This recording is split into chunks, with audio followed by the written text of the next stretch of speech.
Very important. It's a thermostat, okay? So if somebody loses some weight, okay, they weigh 300 pounds, okay, and they want to lose weight. Just trying to look if Allie's in the call here. Allie's not on the call, but some of you know fitness very well, okay?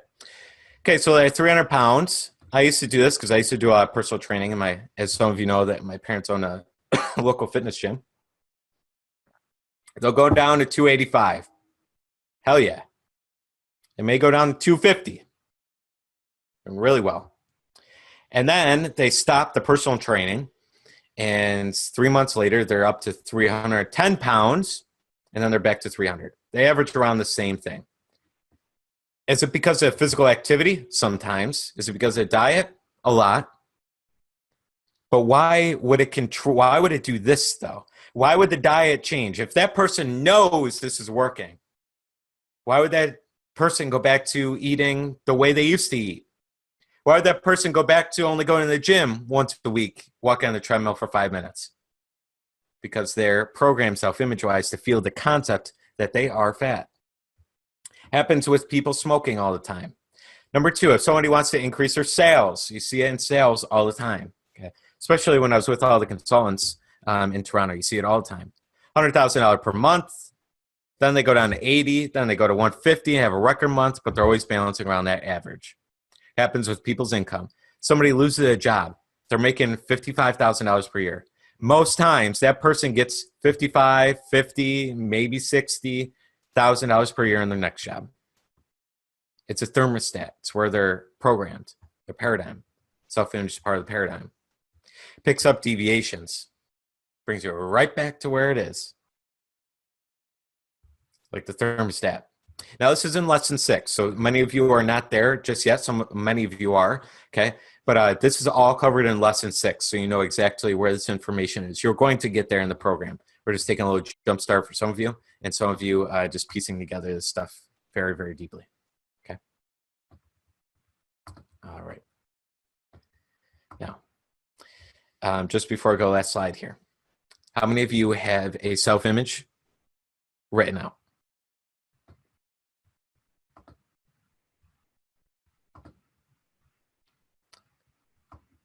Okay. And if you don't, that's okay. If you've already been through lesson 6, though, you should definitely have already written that one out. Okay. So some of you do. Okay, I'm going to lower the hands. Now I'm going to say, how many of you have that self-image script written out and affirm it out loud every day? Both. Okay, a lot of you. Excellent. And if you're not on lesson 6 yet, don't beat yourself up. If you've been through lesson 6 and you're not doing that, you shouldn't beat yourself up, but you should say, hold on, I got to make sure I'm applying this information. It's already in the program. It's here. Bob put it there for a reason. Let's make sure we apply this stuff for sure. Okay. All right. I'm going to give you an example. So the last 10 minutes of this call is going to be all about application. Okay. I have some more to talk about, so I want you to really stay tuned in here, even if you already have a self-image script. How can you make it way bigger? Most times we didn't stretch far enough on our self-image. So I'm going to give you a few paragraphs here on, it's very minimal. My entire self-image is over a page long. Okay, so this is very minimal, giving 4 little paragraphs about income, lifestyle, that type of stuff as well. But you want stuff for your business, how you want to feel, and your lifestyle, your body, your energy, your mind, your focus, everything. Okay, and I encourage you to, 1, if you already have one, review and add a little bit more detail to it. Maybe bring it up to a next level. 2, if you don't have a self-image, you want to start creating one. What's your higher concept of yourself? See yourself in 2 years.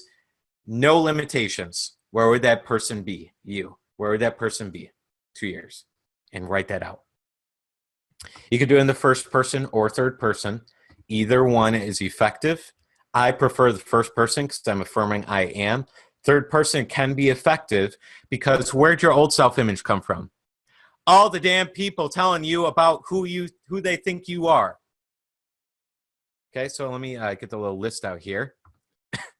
Larry, you're this person. Lee, you're that person. Nate, you're this person, right?